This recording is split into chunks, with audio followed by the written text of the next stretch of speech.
see in one realm of consciousness, you transcend out of your whole world becomes broader and new visions on how you see the world unfold.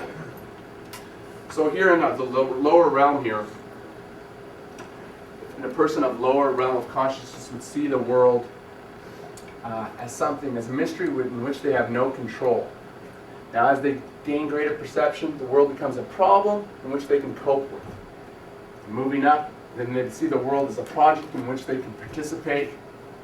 Phase 4, the world is still a mystery, but we must care for it. And once again, this model relates to how the needs are met. On the lower level, you're just trying to satisfy your human needs.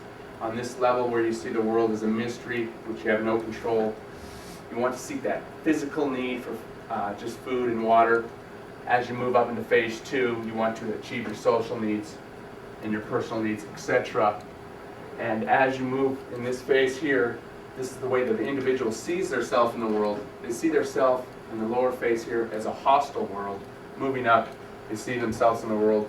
The self does things to succeed and belong to the social aspects of the world. Here in phase 3, self acts in the created world with consciousness and interdependence, meaning you start to gain more creativity, you start to use your thoughts, have trust in what your thoughts and visions are, and apply that in the world. And phase 4, you give life to the global world. This is probably where a lot of your people who are involved in charity groups, the true ones that are there, they're there at this level, because they truly care.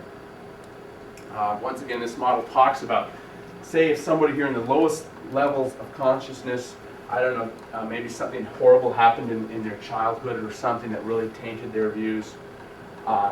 They feel shame, miserable, despising. Now, as you move up, gain greater insights, you're still in this lower phase, but you'll be at the phase of vindictive, sort of, hostile evilness, I want revenge sort of mode. Moving up, you get out to the hopeless state. Now, this is something really bad happened or something, you would be in this phase. But as you get over these things, you slowly move up from apathy to grief to fear, desire, anger, pride. Pride's actually not necessarily a good thing.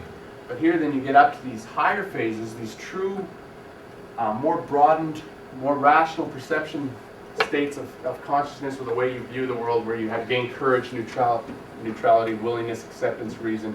So this is pretty much an experimental model that they're working with now, and it's actually, they're using it to help cure drug-dependent people, criminals, and they're finding it with great degrees of success, and it can be applied in organizations.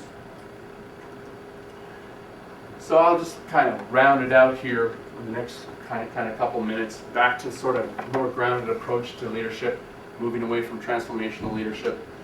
Just the inspirational leader has high levels of energy, is collaborative, fair in judging performance, is open, and practices two-way trust and respect. Questions to ask yourself: whether you're a leader, a good leader, you would give others a chance to speak rather than invariably always putting forth your ideas. Be loyal to staff, representing them both sides of the organization, avoiding office politics, which is near impossible. Strive to achieve positive atmosphere, which people compete with their own ideas, and so on. This just rounds it out, and I'll kind of close up here.